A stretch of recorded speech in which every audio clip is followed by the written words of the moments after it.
You're listening to Daddy Knows Bets with your hosts, Jay Fisher, Matt, the Ghost Lawman, and Steve, the Brain Wolf. Hey, you there. Yeah, that guy listening to us right now. Thank you. Thank you for joining us. This is Daddy Knows Bets. I'm Jay Fisher here with Matt Lowman and the Brain, Steve Wolf. We also have a very special guest tonight. His brother, Little Brain, Kev Wolf. Kev, I know you're a big fan of the show. You have listened to probably all the episodes. How do you grade your brother's performance? Give him a grade? Yeah. 8.5. 8.5 out of 10? Yeah, I think they were looking for a letter. That's a B. 85. Yes. We'll go to B. Solid B. B plus. Wow. I'd say that's a B plus, actually. I think it depends on what kind of school you go to, because it's kind of crazy nowadays. It's actually a B, guys. 85 It's like is this is a solid B. 86.5 is like a B plus. Oh, wow. It's just as close to a B minus as it is to a B plus. Steve, man, what we gotta get you some feedback or something, because you know that it's your voice that bumps. Yeah, you I was up gonna to say the content's a C, the voice is like an A plus. Well, there you go. You got an average. right in Yeah, the middle. I'm cool with it. Yeah, I'm good with it. It can always get better. Yeah, we'll work on it, Steve. You know, me and you will sit down and I'll give you some pointers, because obviously I get the A plus, right, Kev? Am I obligated to go with that? A plus, Steve. Yep. Got it. Does my evaluation come with a pay raise? No, actually, if Kev gave you anything under a B, I was going to cut you out of the podcast. But That's fair. All right. So we're here for another week then. Are you guys in this weekly? well, we try, but Steve's always got something going on. He ends up at the bar and like, oh shit, I forgot we had a podcast. Or he gets okay. We had a podcast. Okay, here's what happens. Steve even makes it here when he's throwing up Klondike bars. You move and lose a couple bets, and you're like, the world is over. Yeah, but tell him that. Steve is very dedicated to his craft. Jay, I would say I question his dedication. I'm here tonight, okay? I could be at the bar. There's bars open and shit. I actually stopped at one, but it was too crowded. So that's actually why I'm here tonight. You're lucky. You're welcome. We're doing this on a Saturday night, actually. I think we got some golf action tomorrow. I'm glad to have you here, Kev, because I got a lot of golf stuff that I want to talk to you about. We don't hit golf. We don't do golf on this podcast ever. We're going to start doing golf. You know why? Because golf is a great sport, and there's a lot of money to be made. But before we get to any of that, I wanted to introduce a new segment to our listeners here. This new segment that we're going to run starting this week and probably then never, ever again, is called Get to Know the Brain. So, Kev, this is how it works. I'm going to test your knowledge on your brother. Actually, I know you guys have been brothers a long time, right? A couple of years at least. So yeah, a little bit. You should know him pretty well. So I'm going to I asked Steve some questions beforehand, and I'm going to have you answer these for Steve. And if you get the question right, you get 3 points. If you kind of get it right, I'll give you a point. If you get it completely fucking wrong, you get 0 points, and you have to drink. I have a few questions here, several questions actually, and I'm going to make you get to 11 points. Okay, I don't know why, but I picked 11 points because I feel like you're going to nail some of these. If you get to 11 points, yay, congratulations, you win, and we're going to continue on. If you don't get to 11 points, I think I'm just going to cut the podcast off, and then I'm going to put on a replay of like a calculus lesson or something like that for our listeners to learn a little bit of math or something. Something really fucking interesting, much more interesting than what we're going to get into. But Ready? I'm going to start off with some of these questions here. We're going to start off pretty easy, actually. Okay, so A couple of softballs here. So, what is Steve's favorite alcoholic beverage? Favorite alcoholic beverage? We'll guess Coors here. Coors Light. That's it. 3 points. That's There we go. softball. That's a good start. Doesn't get any easier. Okay. Well, it was drinking Miller when I got here. Trying to throw you off, huh? Attaboy, Steve. All right. How about his favorite food? That's, I don't know if that's a softball. It's supposed to be. It's basically, I know what it is already, obviously. And it's pretty easy to guess because it's everybody's favorite food. It's the best thing that's ever been invented on the planet. It's steak. Well, that's 0 points. Drink! Wrong. It's actually shrimp. It's the best food to ever exist. Yeah, I should have got that one. Well, you got 0 points is what you got. Well, all right. 3 points you got. Got to get to 11, buddy. Next one. Next question. What's his? This one's a softball too. What's his favorite color? Well, how did he give you an answer? I don't know, Kevin. How did he give me an answer? He's color deficient, so are we going to have the same? It was a trick question. You nailed it. 3 more questions. Attaboy. You get just 3. You don't get anything more than that. Okay. 11 points. You got 5 more points to get here, buddy. And these are going to get a little bit harder here. How about who is his celebrity crush? Carrie Underwood. Oh, god damn, dude. That's 8 points now already. Maybe I should have made this. Yeah, that's been for years, bro. That is. Jesus Christ, man. You guys really are pretty close, aren't you? This is not going well. You ever heard docking? I might have to cut this out of the podcast. This is not going well. How about his favorite baseball player ever? Big Papi. Drink! 0 points for that one, pal. It's actually, this is odd too. This surprised me. Ken Griffey Jr.? Wow, right, okay. Steve? Explain yourself. That's right. Yeah, no, listen, Big Papi's he's at the very top of the list there as well. Ken Griffey was someone I grew up watching and idolized. He just did it all. The way he played the outfield was incredible. I think that you did that to trick Steve because I would have said Big Papi too, right? I think anybody would have who knows you, and I think maybe you actually think and it's actually Big Papi, and maybe you tricked yourself. All right, 0 points. Yeah. What are we at? That makes a lot of sense, actually. Well, still, you get nothing. You get nothing for that one. No, you got 9 because you nailed Carrie Underwood. 9. Oh, yeah, that's right. I got Carrie Underwood. Yeah, a couple of questions here. I'm going to need a number for this one. If you nail it, you get 3 points. If you get within 2, I'll give you 1 point. How many beers? What is the most amount of beers that he's ever drank in one sitting? In one sitting.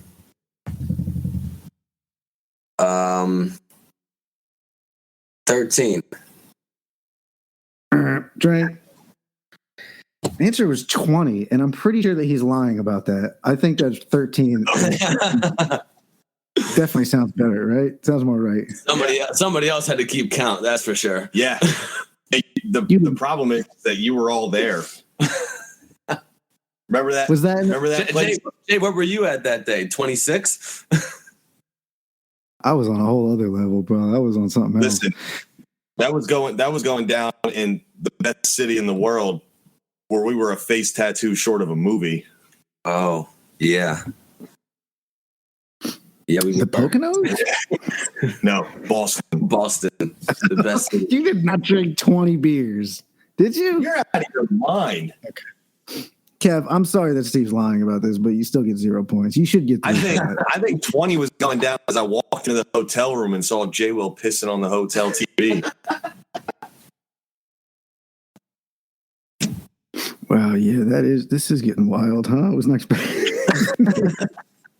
I was not expecting Jay Will's dick to make a guest appearance in this. Okay, moving on. Moving on. Come on, we got a whole podcast to get here, guys. How many marshmallows can he fit in his mouth at one time? 21. Drink. This is not right either. 72. What? Shut up. Many marshmallows? Well, you never specified, Jay. Were you talking like the roastable ones for s'mores or like the ones that go in your hot chocolate? I never specified. Can you specify what you were thinking? Yeah, I was thinking along the lines of nobody's ever figured out on their own how many fucking marshmallows fit in their mouth. So I just made a number up. You did okay. All right. Jay, it's the middle of fucking June, and I don't have any marshmallows in my house. I just thought you knew. I don't know. I was just wondering. Jay, how many can you fit in your mouth? The big ones or the little ones? The big I don't know, ones. four? Like what? 70. Shut up. Yeah, you're being modest now. You were ruining this for Kev. You're going to make him lose, and you're going to make all of our viewers listen to some calculus lesson or something. You got one more question, buddy. You got to nail this too. You got to get to 11 points. You got 9. You ready? All right, let's get it. All right. So, favorite baseball player is Ken Griffey Jr. Favorite celebrity crush is Carrie Underwood. And then obviously his sports god is Tom Brady. You got to marry one, fuck one, kill one. Put them in order. He's marrying Tom Brady. He's fucking Carrie Underwood. And he's killing the other. Ah, he nailed it! We did it! We have a wiener, and you guys are getting a podcast tonight. Thanks to Kev. I was seriously going to cut this shit off. You're welcome. Wow, that is impressive. Actually. I did not think that you were going to get up to. I mean, I thought that you would get. Honestly, I thought you might get the marshmallow one before you would get the celebrity crush one. I don't know why. Yeah, I don't know why either. You even had a trick question in there for you? Dang. I'll be honest with you. I like what I like, and I stick to it. And I kind of messed up. I knew it was shrimp. Kind of just took a little brain fart there. To be fair, it's a lot of surf and turf, so he just went the wrong style. Yeah. Oh, see, I think that surf and turf, if you would have said that, I would have probably had to give you a point or 2 points, but you didn't. You just went steak. And, you know, also for Celebrity Crush, would have also accepted Blake Lively, Steve. All right. Yeah, you're damn straight. Damn, dude. I remember seeing her in that movie with Ben Affleck and John Hamm, and she was the manliest one out of all of them.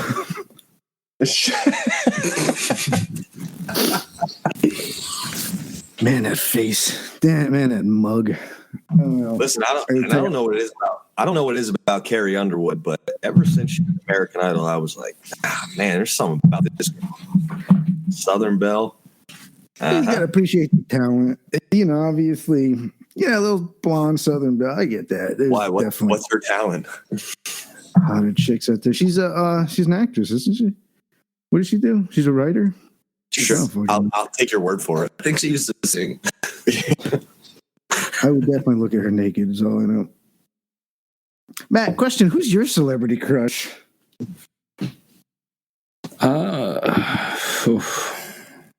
If you say your wife, I'm going to punch you. No. I would say these days, John Hamm. Matt strikes me as a Mila Kunis type guy. It's like more like an Ashton Kutcher type of feel. Yeah, Ashton. This is definitely getting cut out of the podcast. Can we just forget that I asked about that? That's really just trying to get you to chime in here, pal. I wasn't expecting to just look at you completely differently after that answer. Okay. Well, thank you guys for playing. We appreciate that. We're going to move on to some sports, some actual news here. There's a lot of golfers that are leaving the PGA, and I never even thought that this could be a thing. because the PGA is the PGA. But now they have a new PGA. It's called the LIV, I believe, and I don't know anything about it. So that's why we brought you on today, Kev, because I want you to explain to stupid idiot assholes like myself what the hell is going on right now. Basically, it's just a different league that's trying to come alive. And it's dumping a crazy amount of money into some very known players to try to attract people, attract fans, eventually get a TV deal, I'm assuming. Steve was saying earlier that apparently they're already on YouTube. So this is like millions of viewers. But it's like the same level as PGA. I mean, they're paying more money out, I think, right? They're paying more. That's what level, no. They haven't gotten the best players over there. They've gotten big name players. Yeah. But not every day I'm reading the best ones. Every day I'm reading that somebody else is leaving the PGA to go to is it the LIV? Is that what it's called? Well, it's Roman numerals, I believe. Yeah, so actually LIV stands for 54, and that's how many holes they play each tournament. Oh, shut the fuck up. Really? Yeah, and then it's like a team format, but then still they're like keeping track. Like the way I was watching it on YouTube, and it was like it was showing you every individual score, but they're on teams. Apparently they only play 8 times a year. Or at least for this first year. For now. Yeah, I was going to say. Okay, so do I call it the LIV? Do I call it the 54? What do I call it? So I don't sound like a total asshole like I normally do. I've heard it called Live League. I've heard it called Live Golf. I like Live Golf. I think I'll stick with that. Live golf. That's what I'm going to call it. This new golf league. Put whatever you want on it, Jay. There's a lot of golfers that are leaving. I don't know too much about the PGA Tour. I don't know too much about these rankings and stuff like that. But every day I'm reading a huge name that I've seen before that I know. Bryson DeChambeau, I believe, is now leaving the PGA and going to the Live League, whatever the fuck you want to call it. Are you just voluntarily adding an E onto that? Yeah, I am. I don't know. What do you call it? The Live? I don't know. The Live League? Whatever it is. Let's call it the 54 League. The 54 League. Okay. The 54. That sounds weird. Like some stupid Netflix show. I like it. You want to put a swang on it all. So these golfers are leaving the PGA Tour, and the PGA Tour has tons and tons of events, right? And one every week. They have tons of events.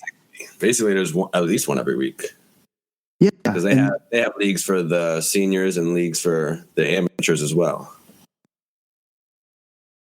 Yeah, and you're saying that the 54 is going to only have 8 events this entire year, but from what I know, the purses are humongous, right, Matt? Didn't you tell me that?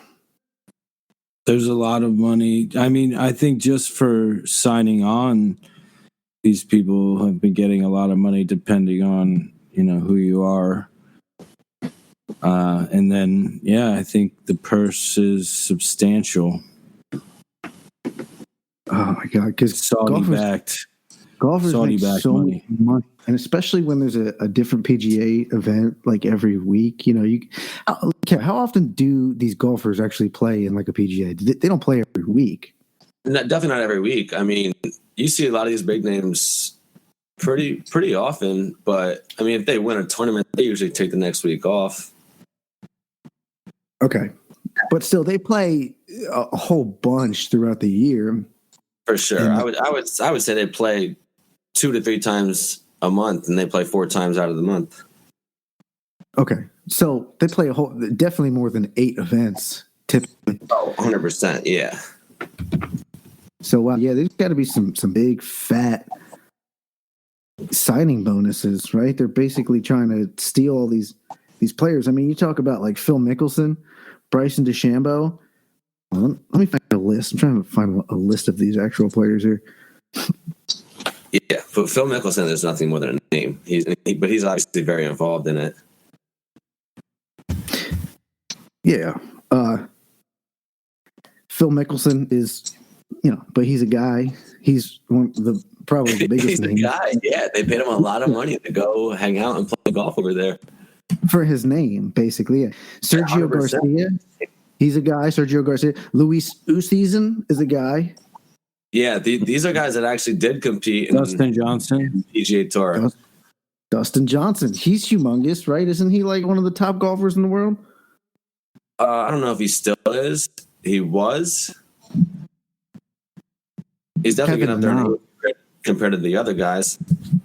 Kevin Na is another name that I've seen before. Yeah, definitely. So I'd just like to point out, too, we talk about it almost every week here.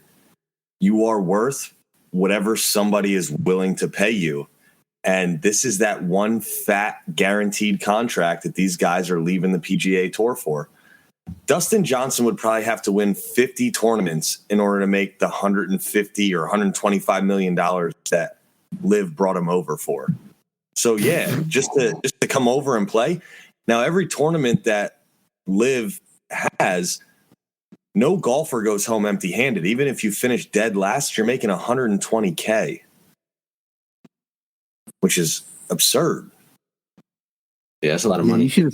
You should have seen my reaction when you said that. I was like looking down at my phone, and you said 120K, and my head just popped out. Like, what? Just for being there, just for showing up, you can just I gotta trick them somehow into thinking I'm a great golfer and get me on there. I'll just go out there and fucking suck it up every week. So yeah, the PGA Tour cuts people out. So what, are they going to limit how many people can get in a tournament if they're making 120 minimum? Listen, the Saudis got a lot of money. Yeah, I understand that. I think I don't know if you saw these gas prices these days. They're getting more and more every week. Let me tell you. So that's the thing, too, that kind of dominated the first LIV press conference. It was, how can you guys be so morally bankrupt to leave the PGA? And it's like, okay, well, so just because the Saudis are backing it and they have, it's a regime over there that's kind of been oppressive and so on and so forth, they want these guys to now answer questions as to why they took $100 million. No, the guys asking the question should realize that if they were offered $100 million, there's really no morals or ethics involved in that either. I have done a lot worse things for a lot less money. And Jay, what exactly would you do for $100 million? I think everybody in the world deserves to know. The question is, what would I not do? What wouldn't he do? Yeah, and honestly, like just off the top of my head, there's not a lot. If you're talking sexual things, there's nothing. Oh, listen, I laugh at you, but I'm right there with you. Illegal things, there's very generational money, bro. Like our kids wouldn't even have to do shit. Yeah. And this is actually funny because I was thinking about this. Somebody was talking about Chris Carson, how he's thinking about trying to come back, but probably not. And I was like, well, he's scheduled to make like $6 million or something this year. And I'm like, I would fucking break my neck for $6 million. Shit, man, you would be in a wheelchair the rest of my life. $6 million. I probably wouldn't for $6 million. But how much we talking? $100 million? Would I end up in a wheelchair for the rest of my life? I don't know. I'm pretty lazy anyway. I like just sitting around. Give me can I move? You have a club foot anyway. You're like 2 months away from needing a wheelchair. Right? I'm almost there anyway. So it's like, yeah, I might do that. And can I use my hands so I can play Xbox still and change the channel and shit? Forget about it. Oh, the save! Sorry. This is all getting cut out. Okay. Mookie. Did you see they had another bases loaded nut buster? Shut the fuck up. What the fuck is wrong with the Dodgers, dude? Come on, this should be like 8-2 right now. Give me a break. It's still just a 1-run game. I need it to be a 2-run game, but with the Dodgers winning by 2. All right, pal. We're running out of time, but home team, you always got a chance. That's what I love. I just feel like never bet on the run line away team. Yeah, away team. Never bet on the run line for the home team. I always feel like I get effed. Because, like, if you're not leading by the 9th, then you're most likely not going to win by 2 unless you hit a home run in extra innings. Oh, come on. Bet struck out with the bases loaded? Yeah, he did. It was 3-0 count, too. It was a 3-0 count.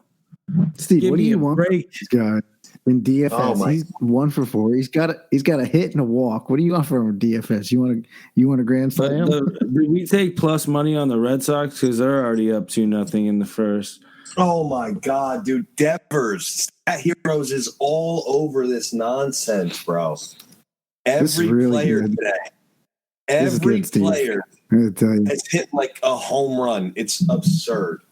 I'm losing my asshole. So you're playing against a computer or a real person? Oh, it's a predetermined lineup. I really wanted to plug these guys because I like the platform, and I was like a 50% chance to win against the house. And it's like Stat Heroes, where you can play DFS 1-on-1. You against the house.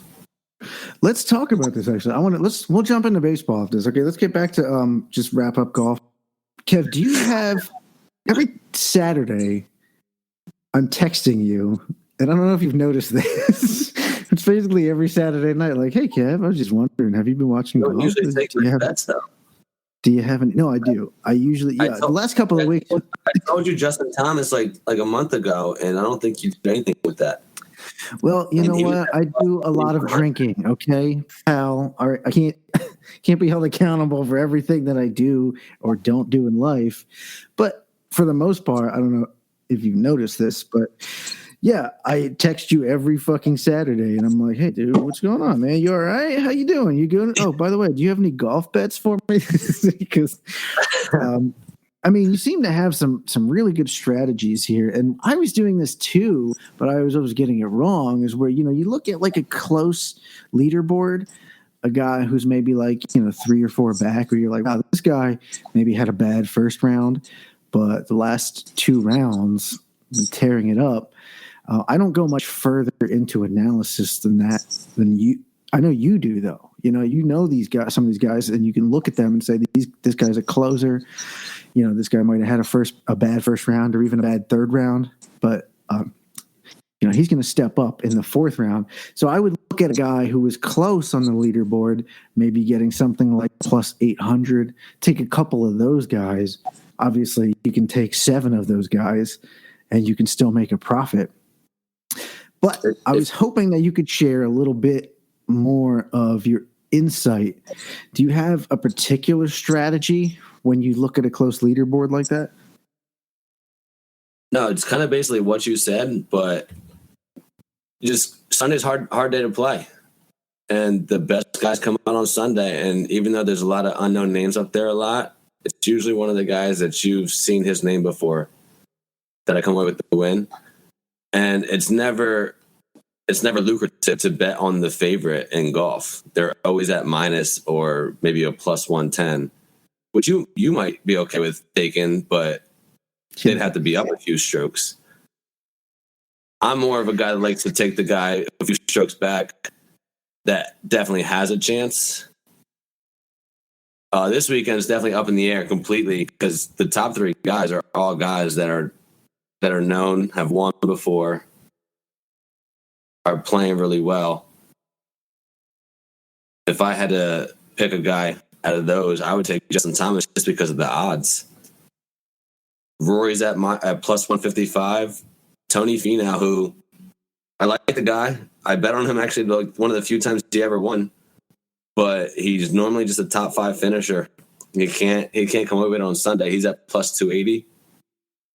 But then Justin Thomas is all the way at plus 470. So anything can happen on Sunday. I know he's 2 strokes back, but that's a birdie for him and bogeys for Tony and Rory. And he's right back in it. And it's crazy just odds and see that a 2-stroke difference is the difference between, plus 500. Mm-hmm. Yeah, McIlroy, he's a closer, right? Everybody knows who Rory McIlroy is. So he could absolutely win that. But you're right. There's probably not a whole lot of value. I'm looking at DK right now. He's plus 160 with a 2-stroke lead. Yeah, he could win for sure. But yeah. Well, 2-stroke lead, but he's tied though. It's not a lead. Exactly. Okay. Yeah, so a no-stroke lead. Exactly. And then Tony Finau, is that how you pronounce it? Finau. Tony Finau, plus 280. Yeah, I guess there's maybe a little bit of value in there. But yeah, you're right. Justin Thomas is sitting right there. And he's going back. And he just did it a few weeks ago, down 7 strokes on Sunday. It's just hilarious to me looking at some of these odds before the whole tournament starts. I can't imagine somebody picking a winner just looking at these odds and saying, oh, this guy's going to win a fucking golf tournament. Like, this doesn't work, right? No, I don't think so. I don't do it. Not a fan of that for sure. Stay away from that shit. Aren't well, and it's a shot in the dark. Yeah, even if you're doing like a top 5, top 10, top 20 finish.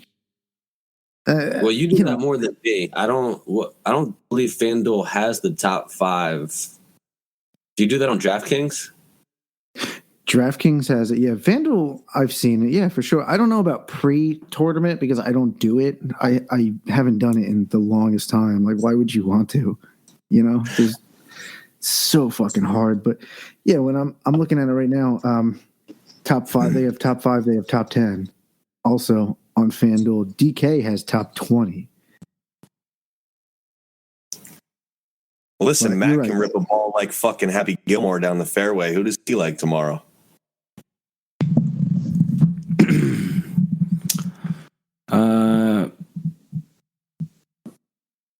Yeah, I don't know. I think talk about a hole-in-one. Yeah, let's see Rory hold on to it. I'd like to see him not choke.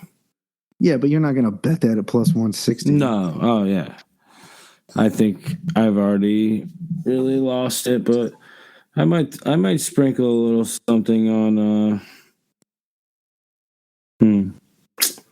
What's the odds for a playoff hole? Oh. That I don't know if you can bet on. I don't know. I've actually never seen that. Probably, I don't think I've even ever seen that on Bovada. It's usually just winner, top 5, top 10, top 20. And I'm looking at these top 10. I mean, you could bet like Rory McIlroy right now is minus 600 to finish top 10. Or sorry, top 5. Top 10 is minus 2,500. Top 20, minus 20,000. Why would you even offer that? You want to know why you offer that? Because it's the fucking sucker bet, right? Yeah. And just hope he chokes and shoots like an 85. Yeah, you're taking no risk. You know why? Because you're not even taking a $20,000 bet on that. Assholes. But okay, so yeah, I like this. And then, Kev, I'm curious because I want to stop bothering you every Saturday. I want to take control of my own goddamn destiny at some point. For the love of Jesus, I am a grown man and I can do it. I can be an adult, but I do need a little bit of guidance. So I was wondering if you could point me in the right direction. Are there a few guys that you see, especially right now and in the near future, the closers that we're talking about, the guys that you see at the top of the leaderboard that really stick out to you that say, if this guy's, a few strokes back after round 3, just put some money on him? You definitely have Cameron Smith. Justin Thomas. Will Zalatoris is a guy that's a sleeper. And he's a little further down than those other guys.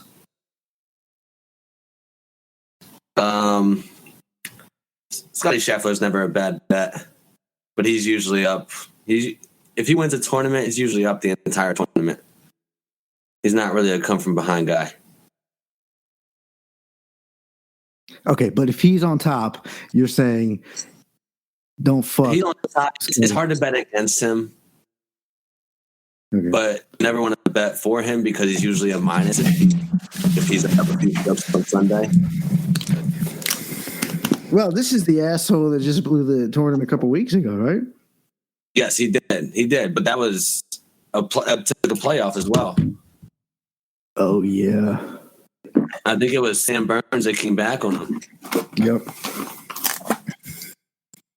Scotty Scheffler. Yeah, poor guy, man. You got to feel bad. Yeah, I mean, Sam Burns. Here's what happened. Sam Burns sat in the clubhouse for hours and then hit a fucking 39-foot putt for birdie on the playoff hole. Like, okay, what are you gonna do? Yeah, you can't. If you lose that way, what can you do, man? You just Well, you know what? The got to carry win, on. I remember. And know you're the best golfer in the world right now. We were talking about that though, how the wind was really going to pick up in the afternoon. So like fade these golfers that were teeing off after like 1 o'clock or something like that.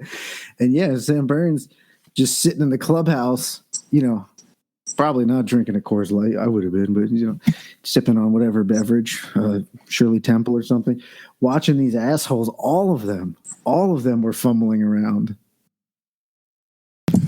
It was amusing to watch. I love watching that. It's like it looks like my buddy's playing golf. Fucking cock. Did you guys see that yet? Yeah, we've seen it.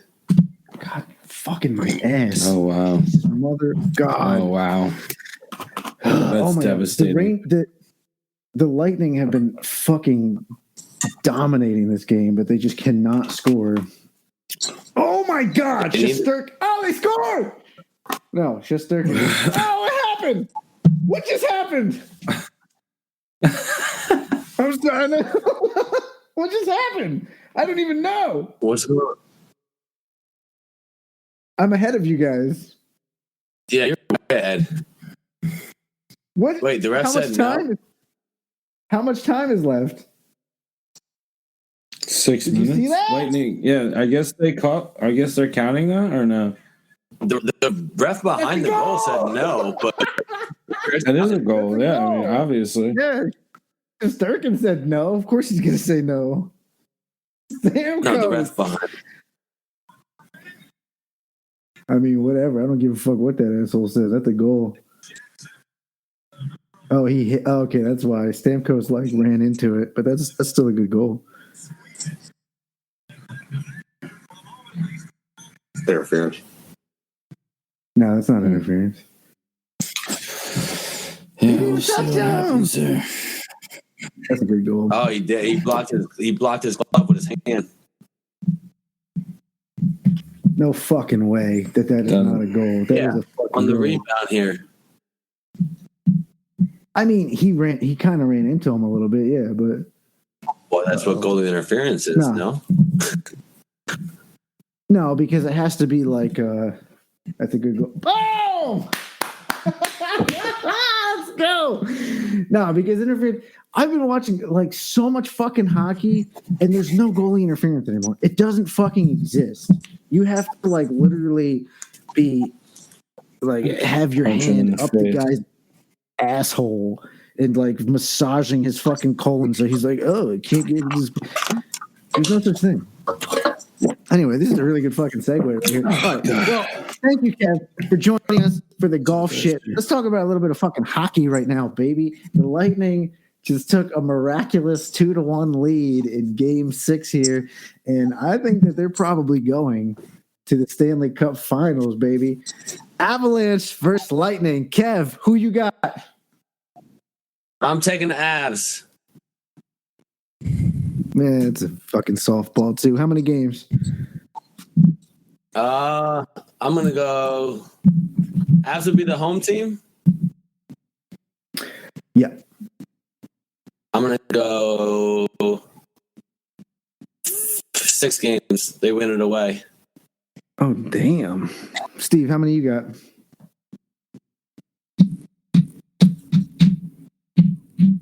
Lightning in 3. Okay. You just went from a B to a C minus. Matt, tell Steve how this is really going to go. Rangers in 5.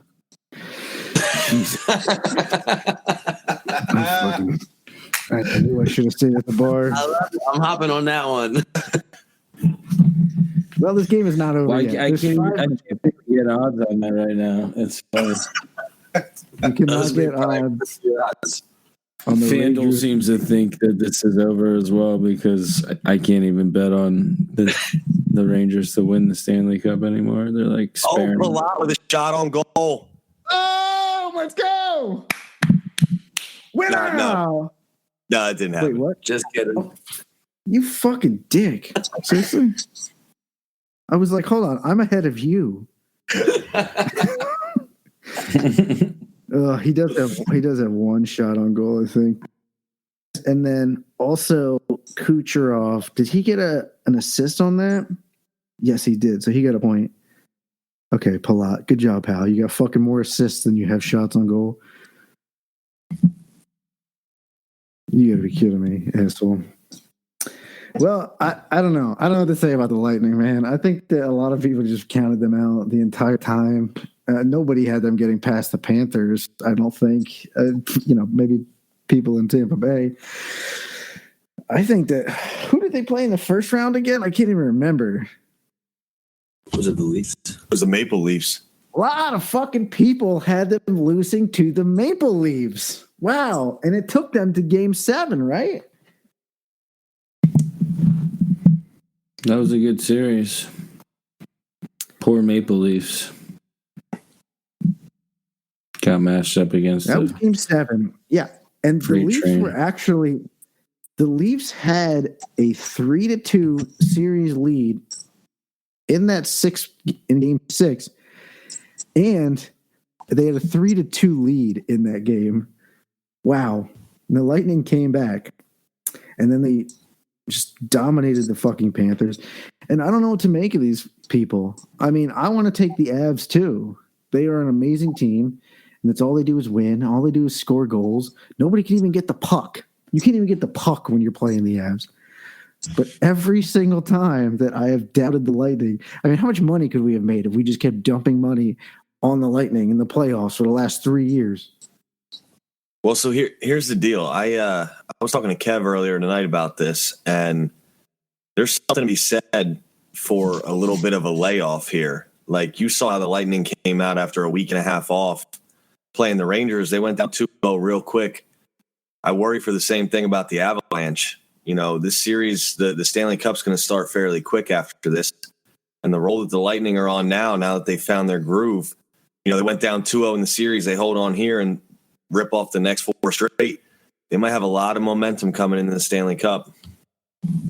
And not only that, you look at the series that the Avs have played. They swept the first series, and then they came out against the Blues. And we all liked the Blues, actually. We thought that they were pretty underrated coming into the playoffs. And we were probably right because we're awesome. But unfortunately, a Binnington injury probably ended their hopes. But yeah, then they lost a couple of games to the Blues, but then the next series they swept again. So I don't know. Maybe you're right. I mean, maybe there's just a little bit of rust factor in there.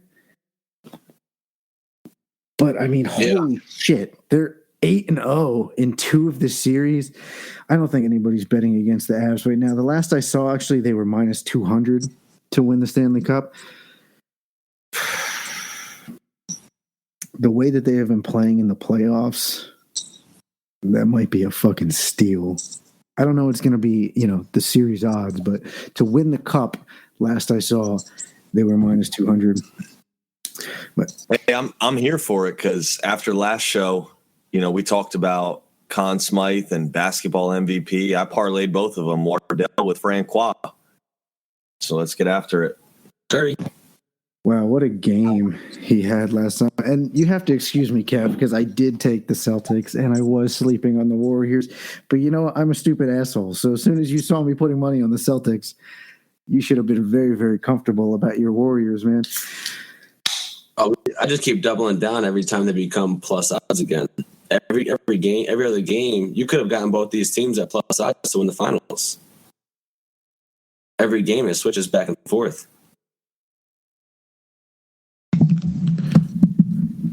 A lot of flip-flopping.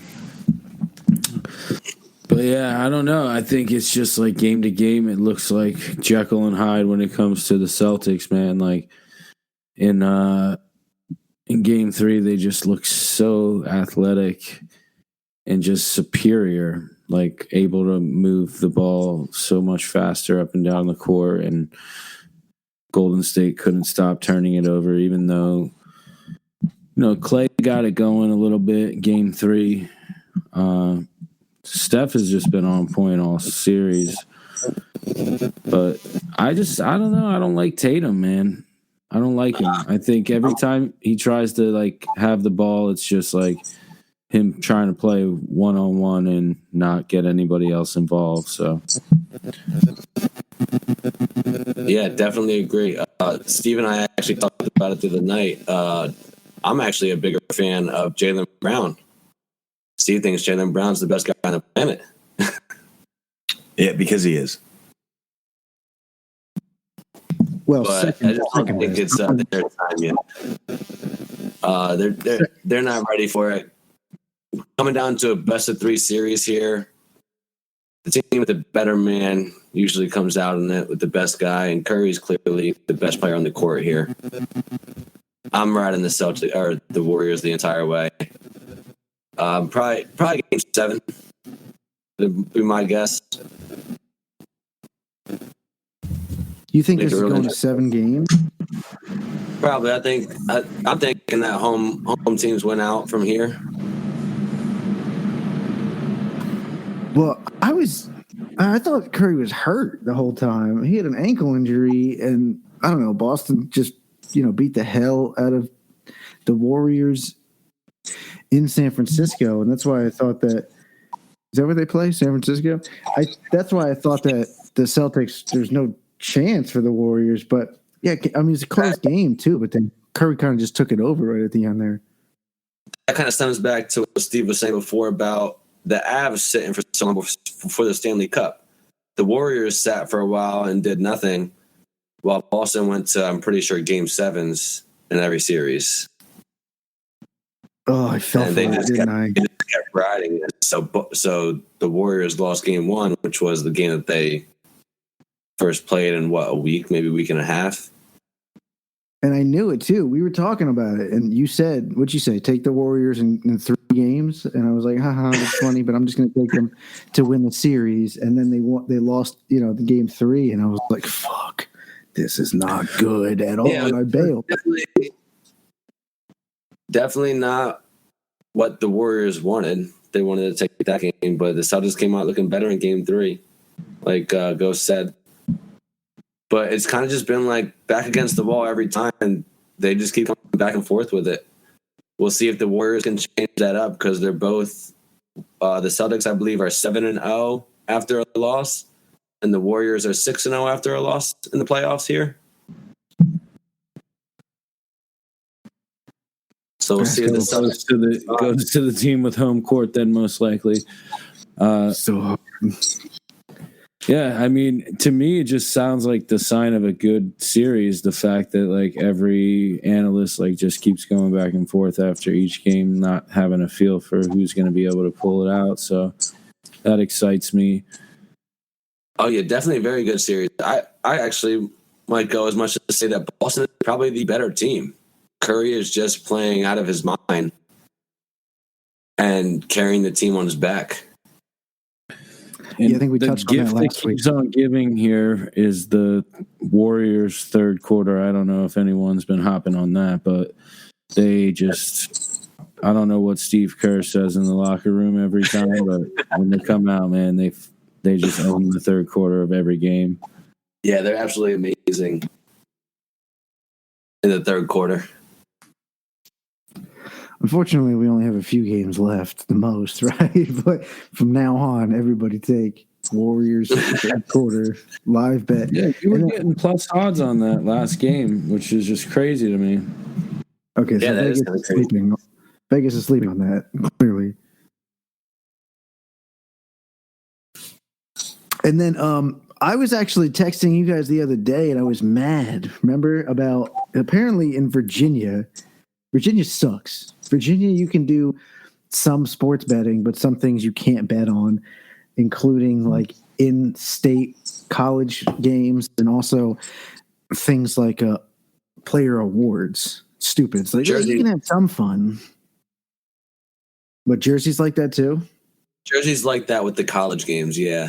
It's fucking stupid. But whatever. Like you can't bet at Rutgers when you're in Jersey. Whatever the reasoning behind it, it's stupid and frustrating and angering because I was going to bet. I don't know why. I just saw this stupid article on ESPN about Jason Tatum, like minus 110 to win MVP. You know, the Celtics are going to win.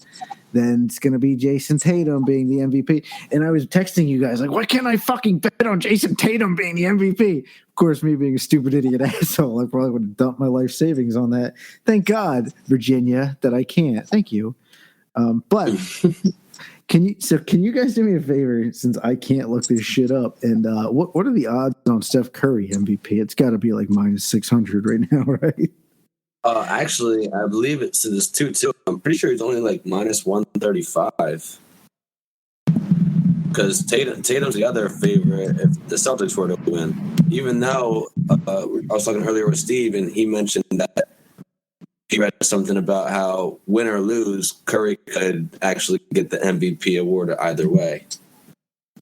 Whoa! And I think Jaylen Brown, like up until this point, Jaylen Brown has probably been the best player for the Celtics. So if they win, like he should get it, but that doesn't necessarily mean that he will. Like even in the Eastern Conference Finals, like Tatum won MVP of that, and he wasn't the MVP. That shit's all political bullshit. Like I mean, Tatum won, or Tatum made a first team All NBA this year, and Curry didn't. What sense does that make?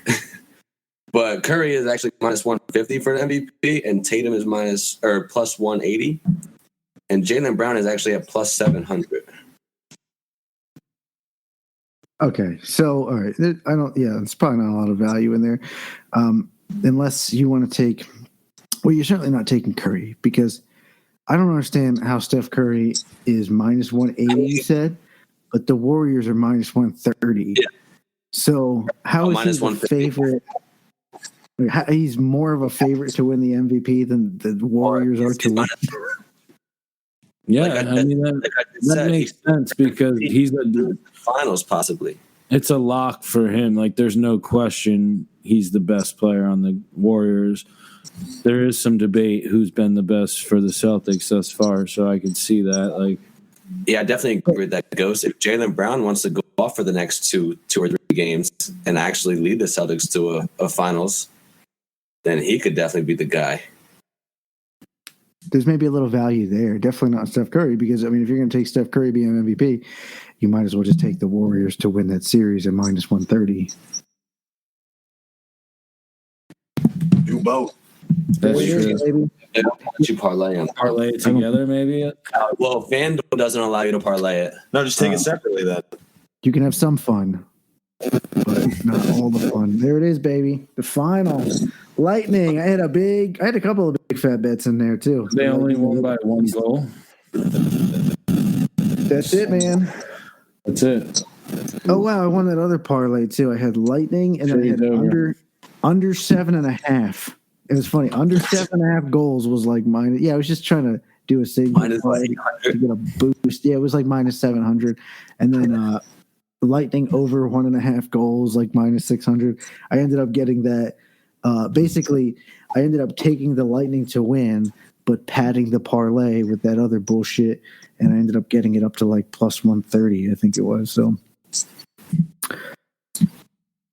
pretty good, man. You know, I've gotten a lot of trouble with that, so I would definitely recommend a little bit of caution. I would recommend doing that. It seems, you know, like a good way to get the Lightning. They were, I think, minus 200. Seems like a good way to get them up from minus 200 to even money-ish. You know, if you want to pad it with a couple of things.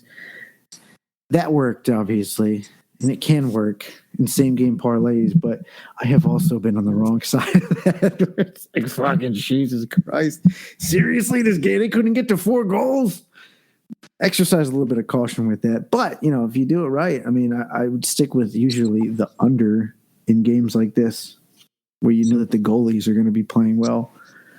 But, that made my, I took the Lightning at like minus 200 and then I took under minus 7.5 and that brought it up to like minus 130 or something like that. So, yeah, that's a safe bet. What could you have gotten the Lightning at after game 2 when they were down 2 games? It was not that great. It was wasn't? not crazy. Vegas knew. Yeah, they're not stupid. Even though the Lightning lost at home those first two? No, it was away. It was in Madison Square Garden. Right, the Rangers with the higher seed, yeah. Yeah, Vegas knew. All right, fair enough. But still, I mean, I'm sure it was plus odds, so you should have, I guess, like, it would have been smart just to wait or do both. I think it was maybe up to like plus 175 or something like that. So, but yeah, you're not going to wait on that. Crazy. I mean, yeah, I guess they just know how these things go, huh? I mean, I took the Lightning at minus 110 to win the East when they beat the Panthers. And I thought that was really good odds. I was like, well, the fucking Hurricanes obviously are choke artists. They're not going to get past the Lightning. If the Lightning just beat the shit out of the Panthers, neither of these teams are going to get past the Lightning. And then I got a nice little scare there after game 2. But, fucking stuck with it and ended up being a really good bet. I win every year. I put fat bets down on these playoff series, especially the first round, parlaying a couple of them, and that usually works pretty well. You can usually get. I think I took the Canes in the first series. Oh yeah, it was the Panthers and the Canes. I think I took parlayed the first series. And then, of course, both of these fucking teams give me the biggest scare ever. The Capitals come out looking like the goddamn 84 Oilers or something. And then the Panthers, obviously just look like shit. And then the Canes looked horrible on the road. So it's a scare. But I always lay down fat bets, especially the first round. I'll parlay a couple of winners that I know are going to win. And it works out for me. So that's a nice little tip for next year. Anyway, we babbled a lot about hockey. We babbled a lot about basketball. Steve, I want to talk just a tiny little bit of baseball because baseball sucks and fuck baseball. And I don't really want to talk about baseball, but I think that we maybe have found a nice little strategy here. And I want you to share with our listeners about Stat Heroes. Can you tell them about the promo that's going on right now? So for those of you that like the DFS platforms, I know me personally, playing DFS on your big kingpin websites like DraftKings and FanDuel, if you don't have the type of money where you can dump in hundreds of lineups in the same contest, you're playing against professional sharks. So when you do that, your chances of hitting that big jackpot slim to none. So what happens is I was doing some research on some DFS sites, came across this website called Stat Heroes. Now, Stat Heroes is you versus the house. So it's DFS, still salary based. They set a predetermined lineup that they actually allow you to view prior to the contest start. They have a couple different formats. They have survivor pools, they have pick'ems, and they have regular head-to-head fantasy formats. Now, with that being said, being able to see their lineup ahead of time gives you a fairly competitive advantage for what they claim to be up to a 40% increase in your ability to win. Now, I don't know what type of analytics these guys are using. I can tell you right now, they're hard as hell to beat. Doesn't matter. Guys like Ghost and I, we watch baseball every single day.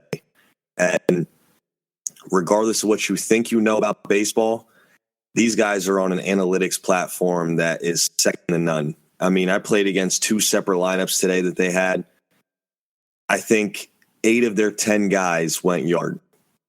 So I noticed this trend a little while ago. I was like, you know what? Whatever analytics they're using, they're far superior to whatever I can get my hands on. So I'm going to take whatever Stat Heroes. I log on to Stat Heroes every day and go, okay, who are these guys all over? They're all over specific players. And I'll take that and I'll transfer that information over to the gambling side where I'll basically just take, total bases over or hits over. I mean, after today and getting my dick kicked in the way that it did, it's pretty clear that I might start using this as a home run parlay feature as well. So these guys I don't know where they're pulling from, but they're far superior than what the regular schmuck like me or you could do. So I'll be honest, I still love the platform DFS wise because Stat Heroes obviously has to make some money somehow, right? So they're taking a 20% hosting fee on any cash play. But these guys are doing promos all the time. So I turned Jay on to, recently they were doing an NBA Finals, which I think they're still doing, where it's a 2-player lineup. As long as you beat their lineup, it's paying out 10-1, max of a $20 bet. You put up 20, you win 20 in cash. They're going to give you $180 in bonus money, which you can then play at any rate to convert that into real cash. This isn't just a first-time user promo, though. This is something that they do frequently. I know back when the NCAA was cooking, me and Kev, they were giving out $50 free bonuses for pick'ems. Just pick the right side. They give you $50 in bonus money. So they got a lot of good things going on there, man. I know that right now, currently, they're not available in Pennsylvania. They're available in Virginia and Illinois, where you guys are at, but we just have to simply go over the bridge to Jersey just to play.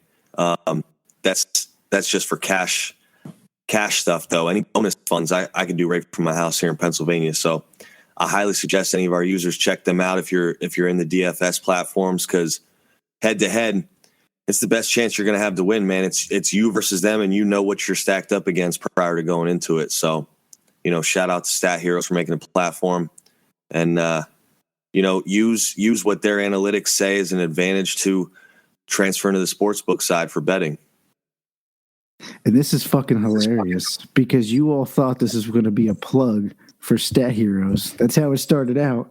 And then we flipped it around to using them to make money off of them. And then it turned into getting free money from them. Yes, you get free money for DFS. But it is so fucking hard to play against these assholes because they are just awesome at what they fucking do. So forget about trying to play against these lineups that they have. Take these goddamn lineups and make money off of it. Holy shit. We're going to have to try experiment with this a little bit more. But from what I've seen, I feel like I might make fucking thousands of dollars just using this strategy. You know what's fucking funny too is that we talked about this.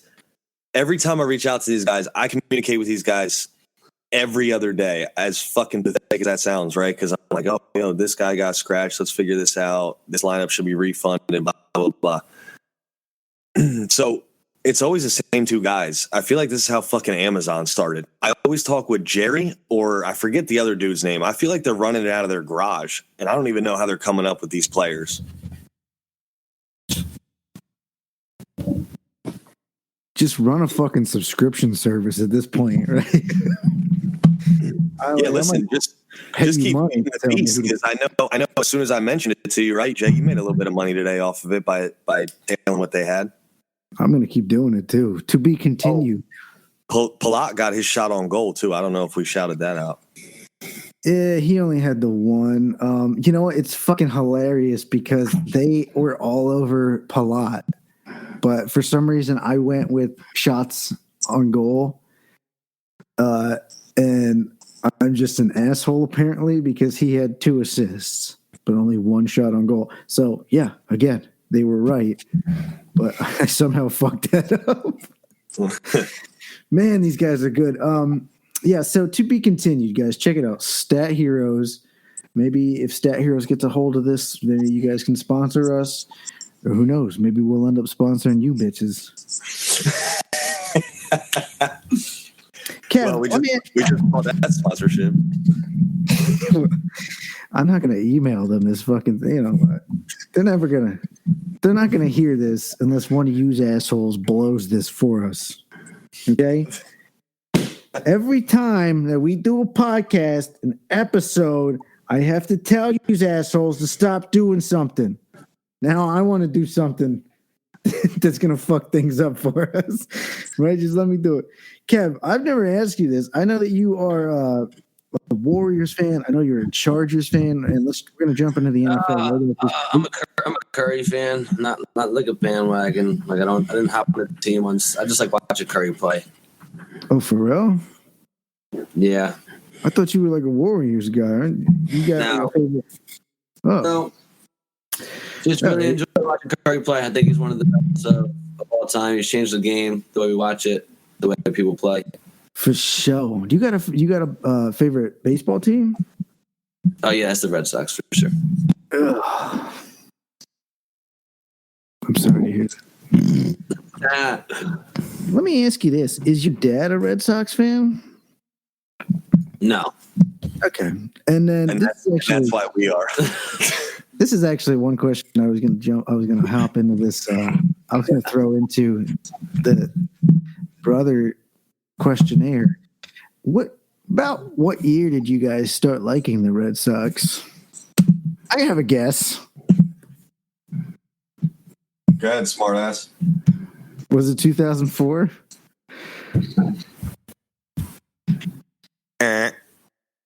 Drink.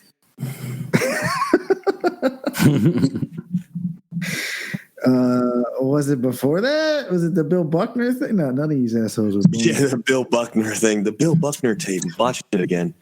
Okay, no, listen, I've been going, me personally, I've been going to Fenway since before there were Seatbelt Monster. We're talking like 98, 99. Oh, really? Yeah, for sure. Weird. Okay. And then Matt over there is just wanted to chime in. He's a Yankees fan, by the way. So yeah, try to guess when Matt started watching them. The Yankees? I can vouch for this. Matt's dad is a Yankees. Matt's dad is a true blue New York fan all the way around. So maybe his grandfather is a bandwagon jumper. So hold on, that's like the measuring stick for fandom now. It has to be like hereditary. Your grandfather. Yes. Okay. Yeah, I mean, you can be a genuine fan of a team outside of what your family has liked. It just so happens that I have always stuck with that. No, that's definitely nothing against you, Ghost. This is a leading question and more of a loaded question to the Pennsylvania born transplant to Cali LA Dodgers fan. Oh, I fucking set myself up for that, didn't I? You know what? My grandfather's grandfather grew up a Dodgers fan. 1784, my ancestors came over on the Mayflower and the Santa Maria. We're going to cut all of this out. Yes. All right. Guys, I'm very sorry. I know this is taking very long. So let's do a quick, really deep, thorough dive in the NFL then.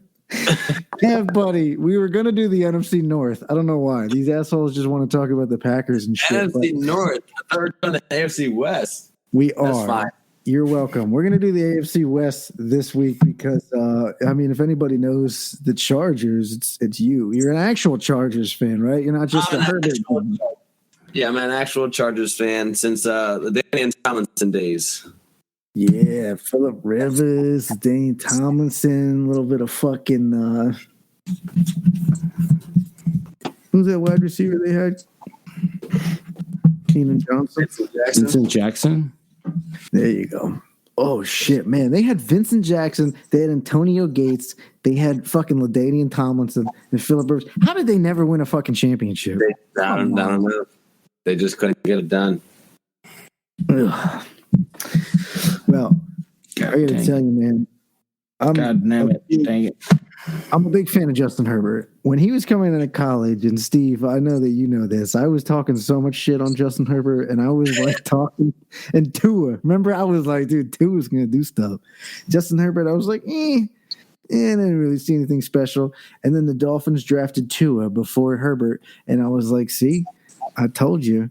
But it turns out that not only are the Dolphins complete fucking assholes, but I'm also a complete fucking asshole. Apparently, Justin Herbert is the real deal and the future of the NFL, man.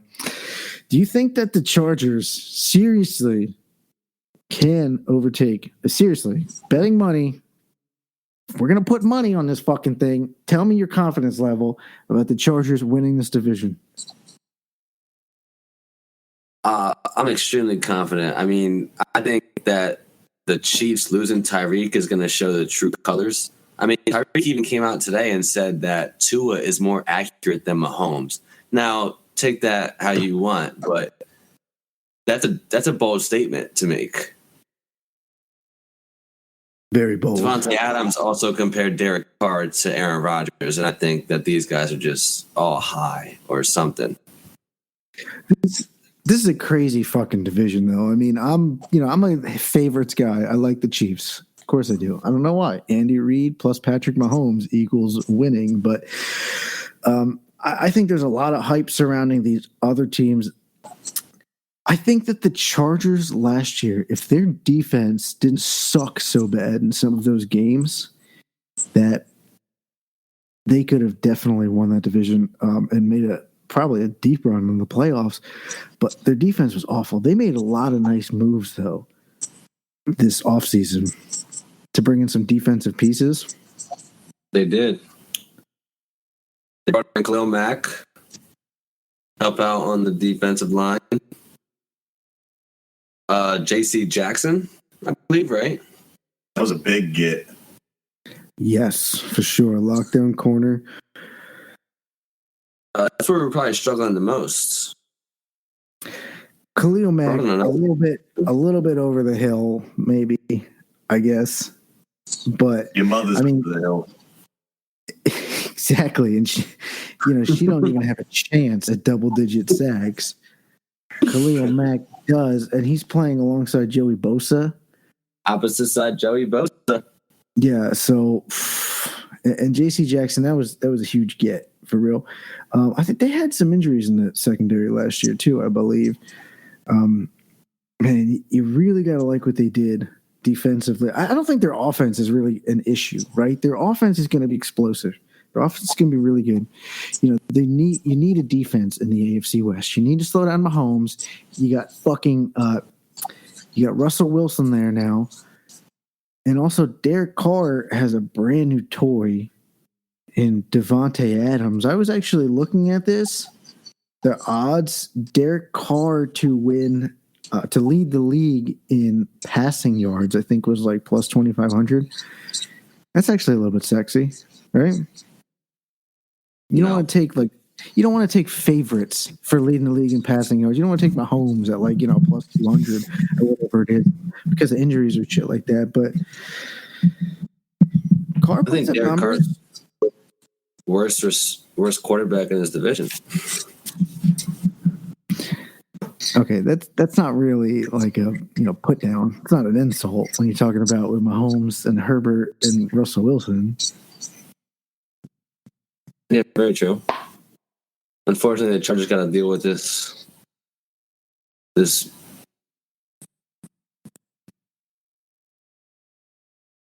wild AFC West now. Big names everywhere, good quarterbacks everywhere, good wide receivers.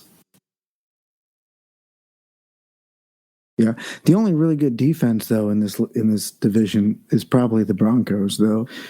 So I don't see Justin Herbert having an issue slinging this ball around. I don't know if necessarily I don't know if it's necessarily good value, but let me see. Player futures, most passing yards. Wow, no fucking way. Really? Regular season most passing yards. Justin Herbert is now the favorite to lead the league in passing yards. I'm pretty sure he was only second to Tom Brady last year.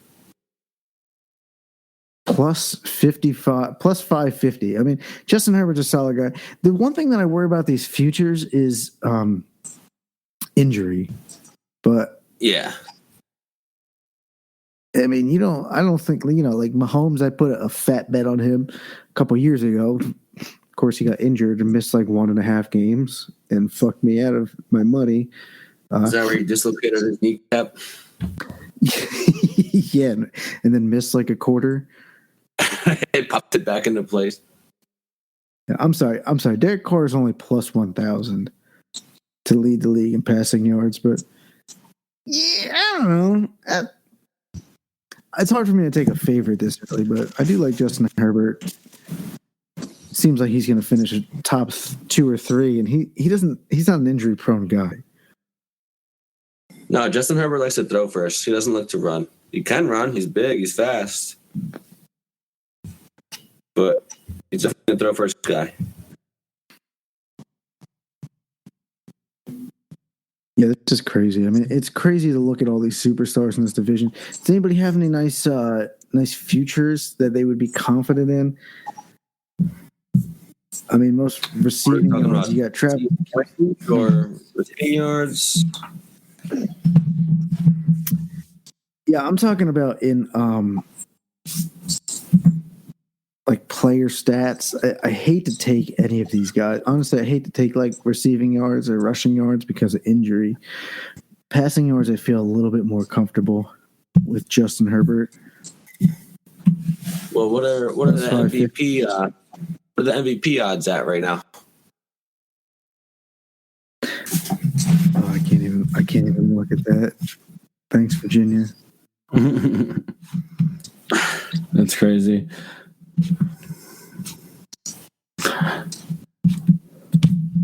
I'm on FanDuel, and for MVP, let's see here. Regular season MVP, it's Allen is the favorite. Mahomes right behind there. So let's see. You can get Herbert at plus 1,000 on FanDuel. He's fourth favorite. Or fifth. Rodgers is ahead of him. Okay. Rodgers is ahead of Justin Herbert. The same, plus 1,000. Because that can't happen. Fucking fade Aaron Rodgers. He doesn't have Devontae Adams anymore. This is a guy who threw for like 27 touchdowns a few years ago before they drafted Jordan Love. And then he was like, oh, maybe I should fucking play some football now. I like the Justin Herbert for MVP bet. The one thing that I'm concerned about with these futures is injuries, but I'm not really concerned about Herbert getting injured. Jay. Yeah. How many seasons with 10 plus interceptions do you think Aaron Rodgers has? Not many. How many years has he played? 15? Good question. Gotta be around there. Not many, but I think that's probably one of the lower echelon of stats that they look at for MVP. It's really all about touchdowns and, it's about putting points on the board. It's about putting wins on the win total. Because Rodgers is a back-to-back MVP, and one of the things he does best is not turn it over. Honestly, I feel like that whole team ran through that Aaron Rodgers to Devontae Adams connection. And, 2 years ago in 2020, when he won the MVP, he threw 48 touchdowns. Last year, he threw 37 touchdowns. That's a lot of fucking touchdowns. 4 interceptions. You're right. I'm looking at this right now. Holy shit. This guy only has 2 seasons where he threw double-digit interceptions. Yes. Two was the answer, Jay. Do you know how much Steve Lover Tom Brady has? Probably a few more than that, I would imagine. No, a few's only 3. So look at this guy. 2018. Got 12, Jay. 2018, Aaron Rodgers only threw 2 picks, but he only threw 25 touchdowns. Now, to me, I look at that and I'm like, holy shit, that is amazing. Nobody throws only 2 picks. I mean, Jesus Christ, you can throw a pick just fucking walking from your car to the stadium, and just, oh shit, I tripped over some fucking, a piece of gum in the parking lot or something like that. But that is far from MVP caliber. You need to put up touchdowns for MVP caliber. And you got to like what the Chargers got going on right now offensively. Keenan Allen, you got Mike Williams there. I think Mike Williams really good. He needs to keep his mental focus for sure, but a lot Herbert of loves him. offense. Herbert's going to throw a lot of yards. He's going to throw a lot of touchdowns. MVP race early season, in my mind, you think Tom Brady, you think Justin Herbert, and honestly, I think Patrick Mahomes has dropped down a few pegs losing Tyreek Hill. I would not bet on Patrick Mahomes winning the MVP. Yeah, I think he has to drop down losing Tyreek Hill. That speed was just too much. Yeah, just put the ball in his hands. And this is bullshit. I mean, I'm not going to sit there. I can't get on board with what he's saying about Tua is a more accurate. I don't give a shit what you're saying. I don't give a shit about Tua versus Patrick Mahomes. Patrick Mahomes is Patrick Mahomes, and he's still going to get it done for sure. But fantasy-wise, in this division, a lot of good quarterbacks here. Are you putting Justin Herbert over Patrick Mahomes? I think it could definitely be a possibility with Patrick Mahomes losing Tyreek. I think we're going to see a different Patrick Mahomes this year. Yeah, probably needs to have an Aaron Rodgers type season where he throws few interceptions, because I don't think he's going to get the 50 touchdowns again. Anybody like Derek Carr to end up a top 5? Let me ask you this. Use assholes. He's not even top 5 in his division. Use assholes. Let me ask you this. What are the odds? Could it happen that all 4 of these quarterbacks end up in the top 5 this year, fantasy quarterbacks? I mean, it definitely could, right? How much money? Give me an odds. Give me odds. Plus 500. Well, so you'd have to think of who could beat them out. 2 other guys you have to think of. Josh Allen's one of them. Brady, Rodgers. It's too tough. I'm going on record right now, and I'm telling you that Dak Rodgers is Prescott, not. Lamar Jackson, Matthew Stafford. Just because of Carr, I mean. Yeah, you got to add the rest of those guys for sure. Derek Carr is going to end up a top 8 quarterback this year. If you can't, Jay, if you can't find that on any book, I'll take that action. All right, I want even money. I'll give you minus 110. Derek Carr is going to end up a top 8 quarterback this year. And who are these other assholes you were talking about? Aaron Rodgers is not going to finish in the top 10. Josh Allen. Why not? Aaron Rodgers is awesome without Devontae. Aaron Rodgers is not going to end up a top 10 quarterback this year. Derek Carr will absolutely 100% end up a better fantasy quarterback. Devontae's going to take a dip. He's not going to be Devontae Adams anymore.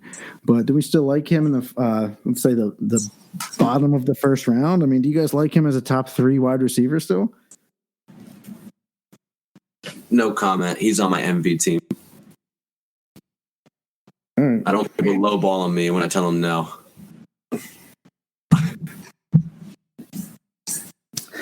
I will say one thing about your MV team.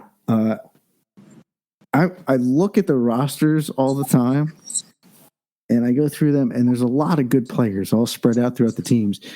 But then I look at your team, and I'm like, holy fucking shit. Like, how is this team not in the championship game last year?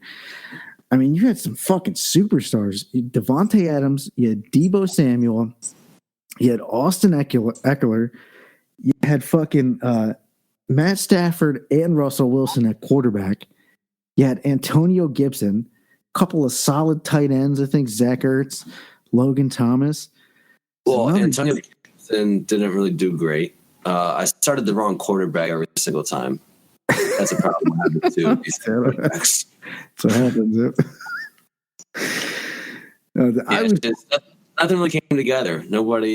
There's always just not enough points. Hope that turns around this year. We'll see. I was fucking shocked just looking at your roster. Oh, Michael Carter had some nice games too. I mean, you had some. You think that you would win like half of your games just alone on having Devontae Adams and Deebo Samuel. I mean, I'm looking at this roster and I'm thinking to myself, this is probably going to regress from here, honestly, because Devontae is not catching passes from Aaron Rodgers anymore. He's not going to be, I don't think he's going to be a top 3 wide receiver anymore. And news actually just came out today. Deebo Samuel, the 49ers told him that he's not going to be used as a running back anymore. Holy shit. This was a really good team last year that absolutely should have done a whole lot of shit. And I think it's going to regress, but you got a lot of good players. And Austin Eckler, I mean, he's probably the running back to own in this division, right? In the AFC West. I would think so. Do you think even in the half PPR? Do you think he's I going like Javonte. You like Javonte to outscore Austin Eckler? They did re-sign Melvin though, didn't they? Yeah, that's the problem with Javonte, right? He's not going to get the lion's share. If he got an Eckler share, then yeah, I like Javonte just as much, to be honest with you. I like that kid's style of play. Yeah, and he's solid. He's got a solid build too. Eckler scares me. He's small. He's a small guy. He held up last season. Oh, you like his build, do you? Yeah. I like his trunks, you know. The cut of his jib. And he's just built. He's built solid. He's got a solid frame. He's a workhorse running back. Austin Eckler is just a tiny little thing, and you worry about him staying healthy. I mean, just if he could stay healthy and just do what he's been doing, great. But do you think that the Chargers are going to try to limit his touches a little bit this year? Maybe give some more snaps to somebody like Larry Roundtree. Well, they drafted a running back this year. Yeah, Roundtree sucks my balls, right? But Isaiah Spiller, probably going to get some touches there, right? I'd hope so, yeah, because Eckler's definitely don't want to overuse him before the playoffs. Hopefully they can make it this year, but yeah, he's definitely a guy that you worry about injury with how small he is. Just a wee little lad. Yeah, he misses games. I like Isaiah Spiller as a nice little, I like him as a handcuff for sure. If he's one of those handcuffs where you feel like, if he's sent up to lead duties, that he's going to end up being maybe a league winner. But I think that he also may have some standalone value as well. Oh, speaking of running backs like that, how about Ronald Jones over in KC? CEH is not the answer, right? Who the fuck spends a first-round draft pick on running backs? I don't fucking know. CEH, not the answer, and he can't stay healthy. Ronald Jones is there now? I mean, shit. That's still kind of an ambiguous backfield. It's not like CEH has a stranglehold on this starting job, right? So you're talking about Ronald Jones in what, maybe the 10th, 12th, 11th, 12th round, something like that? Yeah, definitely back there. They're just too pass heavy. Yeah, but Run they're going to score touchdowns, though. This whole division is going to score touchdowns. Javonte, yeah, he would be a top 5 running back if not for Melvin Gordon. And then you look over there in Las Vegas, and you got Jacobson. The fuck's his name? Jacob Williamson. I can't remember. This guy was a first-round running back, too. Josh Jacobs. Mike Mayock pick, yeah. Mike Mayock, what a fucking train wreck. That Kenyon Drake. Don't forget about him. Kenyon Drake, yeah, for sure. I don't know how this backfield is going to shake up. I just think they're going to throw the ball a ton, and I think that Derek Carr is going to rack up close to 5,000 yards this season, and I really like him. And then wide receiver-wise, what's his fucking name? Hunter Renfrow just signed a nice fat deal. This is a great deal, right? How old is he? He's a little bit older, but he's not that old. I think he's like 26. I think he came into the league like an old guy, and then he signed a 2-year deal, so he's only going to be, like 27 or something like that by the time that he's ready for another fucking deal. This guy was solid. I think he ended up like a low-end wide receiver 1 last year.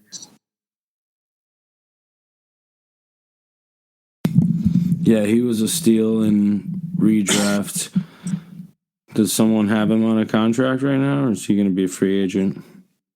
He's a free agent in Envy. And then ended up, let's take a look here. It's funny because I look at Hunter Renfroe, and if you take away the athleticism, he's you. He looks a lot like my brother, right? Have you seen? I don't know if you've seen my brother or a picture of him, but yeah, you look at them, Noobs. He looks just like Noobs. I'm actually going to see him next week, and I will send you guys pictures back to back. He didn't end up a wide receiver one. What the hell was I talking about? No, he ended up like a Jesus, where's this asshole? Oh, hey, I just emailed Stat Heroes. Shout out to my guy Nick, because that's Jerry's sidekick. He got back to you on a Saturday night? Oh, yeah, for sure. I emailed him at 10:23, and within an hour, he emailed me back. He's like, yeah, no problem, Steve. We're going to credit you that. I was like, dope. That's this guy for more stuff, too, like a gift card to Olive Garden, Amazon, or something like that. Hey, by the way. Maybe a free T-shirt. Nick, Jerry told me that you guys were giving away gift cards. I'm going to reach out to these guys, see if they want to give me some reads, and we'll plug them, see what's going on. Tell them the first couple rounds are free, and then we'll negotiate after that. Well, I think it's not wonderful free. idea. Not free. Number 12, wide receiver 12, Hunter Renfroe ended up last year. Holy shit. This guy catches balls. He catches touchdowns. Oh, okay. 12, exactly. That's not bad at all. He's a wide receiver one. Yeah. So he's exactly like you, catching balls. Again with the sexual innuendos, Steve. You know, we're going to have to cut you out of this podcast if Nick is going to give us sponsorships. Well, I'm pretty sure Jerry's the brains of the operation, so kind of like Ghost. I mean, they don't call me the Ghost for no reason. All right, well, I kind of lost track. Anybody else? All right, so anybody have any sleepers here in the AFC West that they look at? I'm looking at these Chiefs wide receivers because I think that Mahomes is going to do still a bunch of stuff. I don't know who it's going to be. You got hold on. You got MVS, you got Sky Moore. One of these wide receivers is going to pop. Who's it going to be? Sky Moore. Come on, man. Hold the phone. I got to talk about something real quick. So are you guys aware that the Denver Broncos just sold for $4.6 billion?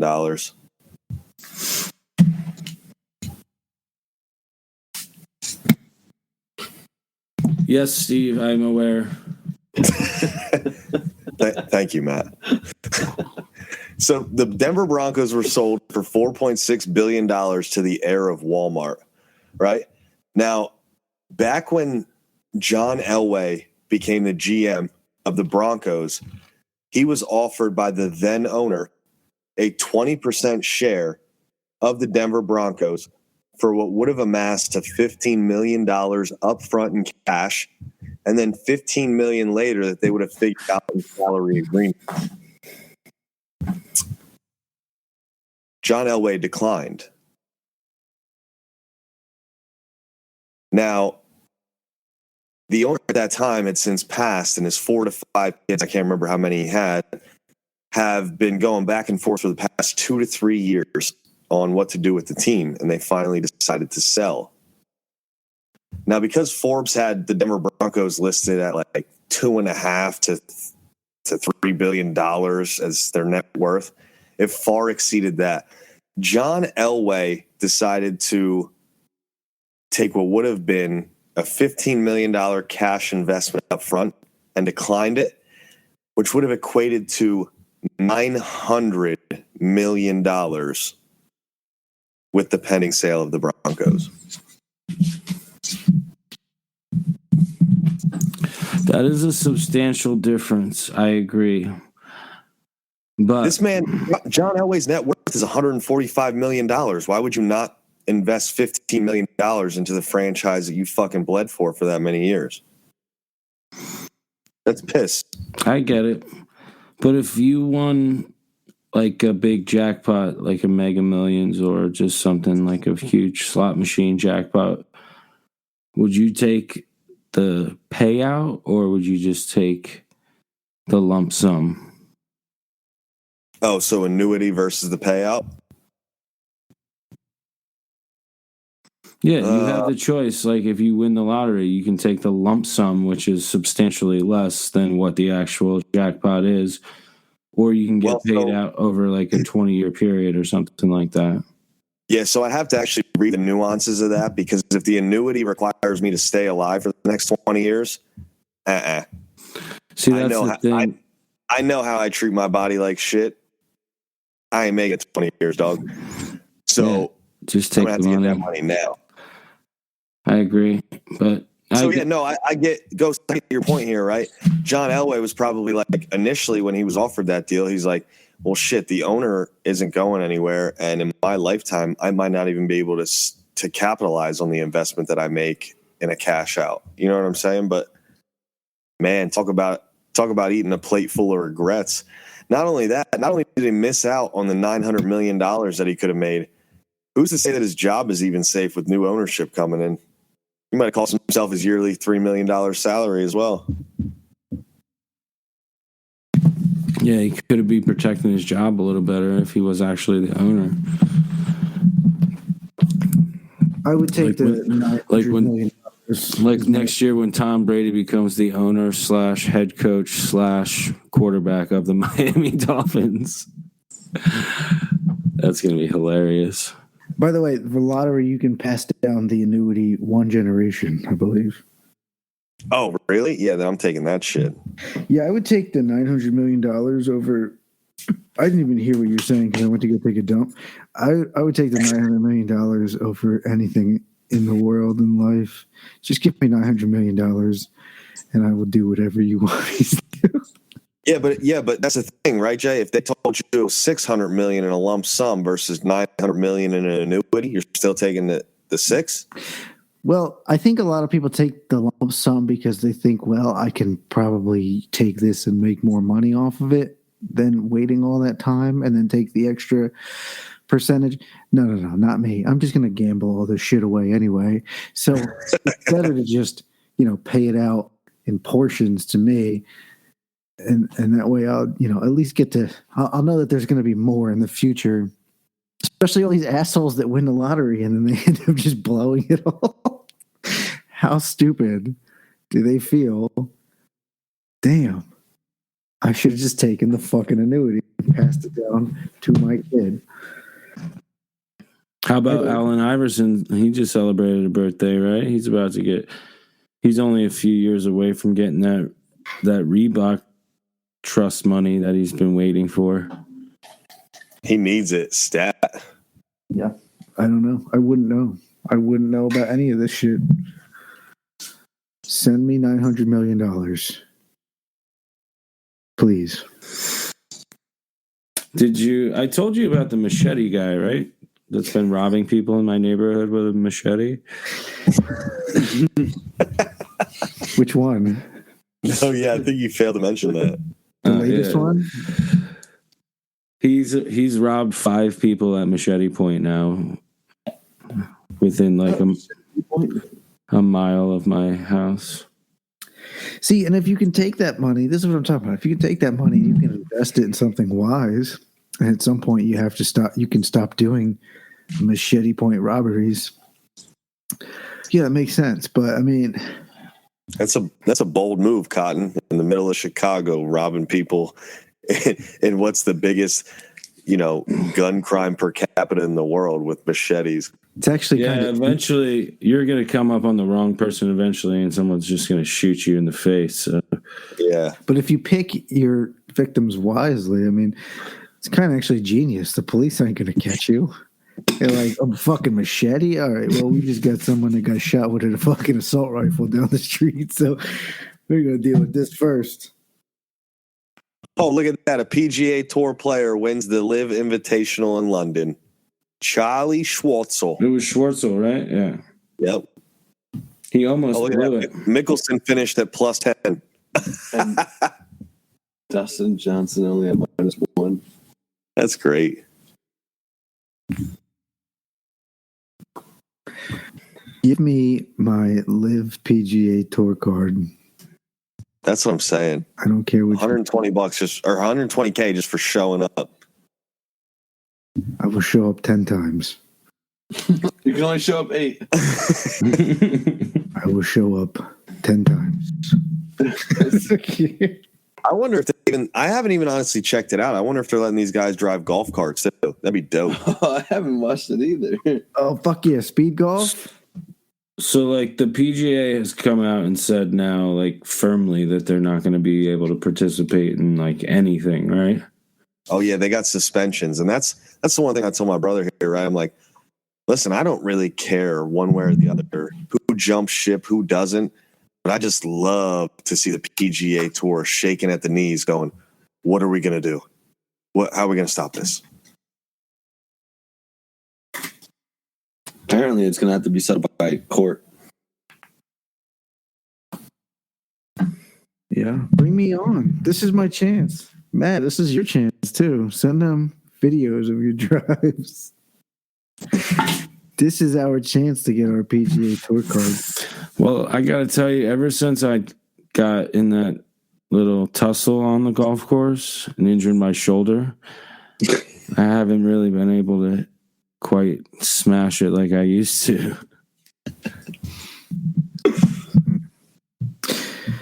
Do you think that maybe you just thought you were smashing it harder than you actually were?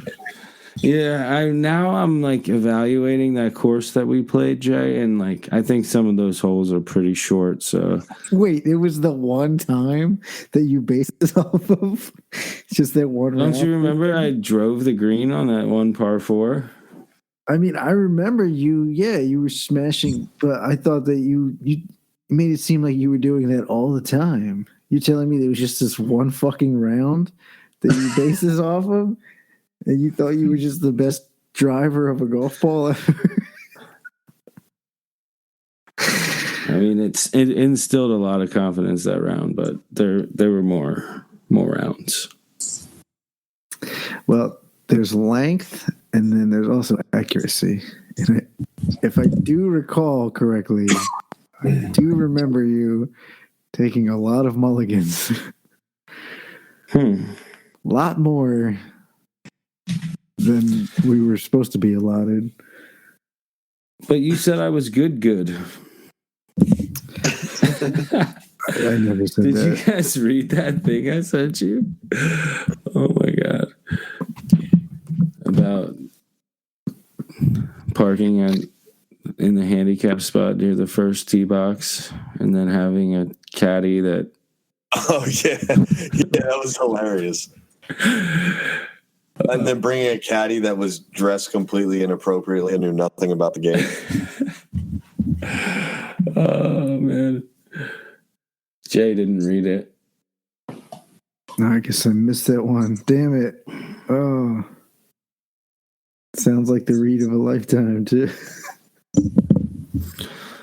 Well, yeah, it doesn't sound that funny when we're sitting here talking about it, but in the context. Really? Why is that? I wonder. In the context of an official letter from the PGA, and it's saying that that this was the behavior of a person in an event, or like I think it was like a U.S. Open qualifier or something. If you're gonna send me something funny to read, don't make it an entire letter. That's just a little tip. I did read the first sentence or so, something about "Hey guy," and I was like, "Well, this is a lot to read," so I didn't read it. All right, Justin Herbert for MVP of the world. Book it. Yeah, this was a lot less productive than I thought it was going to be. This talk about the NFL. Do we have any fantasy sleepers or any busts? Or does anybody have anything productive to contribute about the AFC West? Yeah, somebody should watch John Elway closely for the next several days.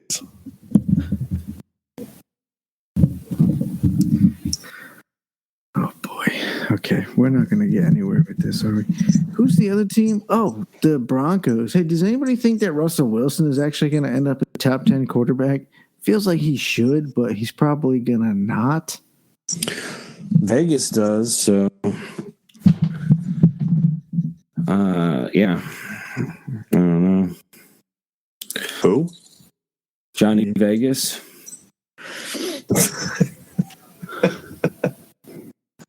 This guy, I know, I went to high school with him. Good dude. He's high on Russell this year. Did you also see that thing I sent you to on Twitter? We're in Broncos country now, or something like. Oh yeah, where they're doing the promo for like the what stadium. A dork. I don't care. I mean, Russell Wilson, like, I respect him as a football player, but he's such a dork. Oh, that guy would kick your ass, though. I think if there's any NFL quarterback that I might have a shot against, like, beating up, it's probably him, honestly. Oh, Daniel Jones. Oh, yeah. Maybe yeah, Matt Ryan, too. Matt Ryan seems like a pussy. Yeah, and Tua. Okay, let's not beat around the bush here. Any of these quarterbacks would kick the living shit out of you in a fight. Absolutely not. Absolutely not. Yeah, Daniel Jones looks like a pussy, but he's like 6'2", 220, with a rocket laser arm. He would punch you in the face before. Are you trying to tell me that Ghost couldn't beat the brakes off of flabby Mac Jones? Actually, I'm gonna take that back. I think maybe Matt Loman, the Ghost, versus Mac Jones, that might go 12 rounds. But I still think Mac Jones would beat the shit out of you. I think that most people would beat the shit out of you. I think that most women would beat the shit out of you. Maybe that's just the way. Yeah, it's just a lot of people's perception of me being an overall beta. And we're all wrong, I guess, right? I just don't see it. But 2 people called me a beta in one day, so I don't know. And they weren't even together. And what did you do about it? 2 separate instances. I've never heard that. I've never even heard of that ever happening. That happened to you twice in the same day. And then you probably just went home. Yeah. Yeah. Well, I'm sorry to all our listeners out there. I thought we were going to talk about some productive things, some good insight for you. We don't have any. Honestly, I thought this was a hell of a show. Matt's a beta. Steve's a beta. Kev's a special guest. But no, Matt's a beta. I'm a master beta. If you guys are betas, what does that make me? Yeah, I don't even know.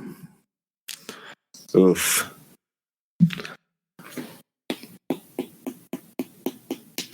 We'll have to explore that next week.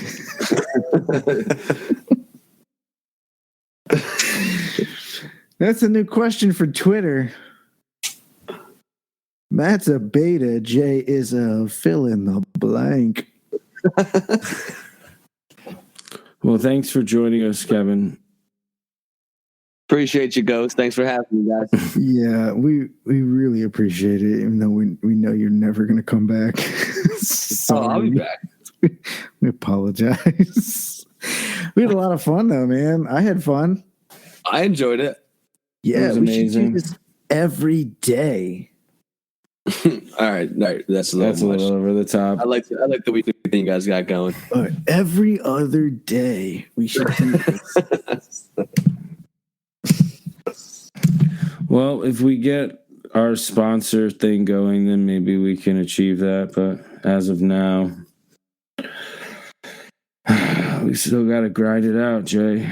You got to, Daddy dudes. you got to lug around that giant foot of yours behind the Uber. It's becoming more of a foot now than it has been in the last couple of weeks. So, I didn't even know you could have arthritis at 37, but oh, lucky me! I'm like a fucking statistical anomaly. Congrats. Well, just be thankful that you don't have what Justin Bieber has, and your whole face doesn't work. Millions and millions of dollars, hundreds of millions of dollars, and millions of adoring fans. Yeah, that must suck. He's got like some stupid shit like Bell's palsy or something. It's different. It'll clear up in a day or two. Oh, okay, good. It's I was a worried bunion. about him. It's a bunion. It'll heal. I was genuinely concerned about the Biebs. All right, guys. Well, yeah, I should probably go. Change a diaper. He's good to go. That'll be a while now. Awesome. He's out like a light. Oh, by the way, how are things at the homestead over there? Have you caved like the beta you are? What do you mean caved? Well, I mean, I know there was a little bit of tension there. Basically, you were her bitch, and you had a tough time accepting that, I think, for a while.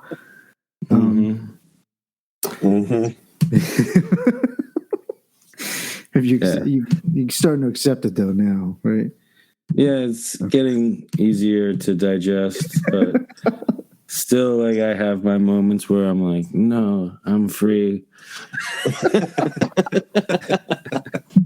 But you're So not. that's where the conflict arises, is when I talk back. Oh, yeah, man. Yeah. I mean, that's that's 101, I believe. Mm-hmm. Being in a relationship with a child, that's just. She's letting me go golfing next Sunday, which is Father's Day, right? Next Sunday, the 19th. Yeah, right. Father's Day coming up here. So that's right. your present. I was letting you. Yes. My birthday and Father's Day are all within a week of each other, actually. My birthday is Monday, and then Father's Day is the following Sunday. So we got a lot planned. But Father's Day, she's just letting me go play golf. So I'm pleased with that. Boom. Oh, boy. The more you lube it up, the easier it is to take. You're realizing that, but happy birthday! Well, I mean, who are you to tell me? Because you obviously rebelled, and now look at you. You're just free man. Well, when you trying to lube it up for a jumbo jet in your ass, I tried it, man. I tried the lube, and then I realized, like, holy shit, I just need a bigger ass. Oh.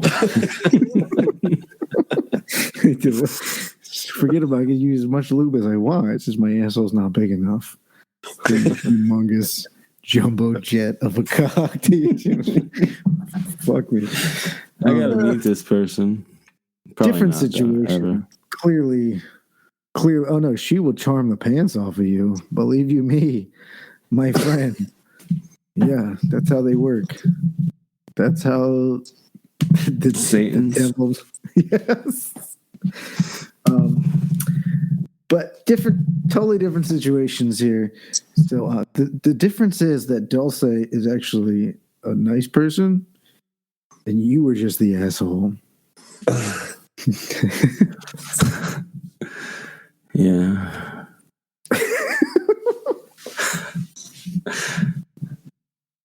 Yes. So if you want some, I can't argue with it.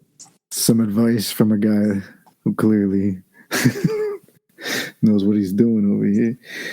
Well, I mean, you're just being honest, which I appreciate. So, yeah, thanks.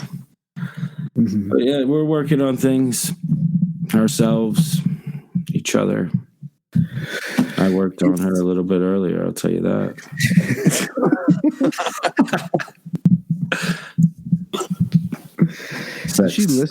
She listened to this podcast, right? I let her listen to the stuff about the hook arm guy. She thought that was pretty funny. She got a good kick out of the hook arm guy. I mean, in hindsight, it was funny, but at the moment, it was rather. I'll laugh about it now. Yeah, but at the moment, whose fucking kid is this? Hey, anybody knows who? Anyway, where's your movie out of that father? Where is your horrible father who things like that? There's like a cheesy horror movie where you guys laugh at him in the store and then he kills you. He kills people that make fun of his hook. All right, good luck, gents. Love everybody. Thank you, our loyal fans and listeners, and our now sponsors of the thing. The heads up to none of this podcast. I love it. That's like the dude that lives on the couch for fucking half baked. 45 minutes later. Thanks, guys. None of this is going on the podcast. Good night. Now we're definitely gonna have to edit it. Good night, man. Some of that was good though. All right, I hope you find a way to fit some of it in. Thanks. Bye. That's what Lauren said. All right, good night.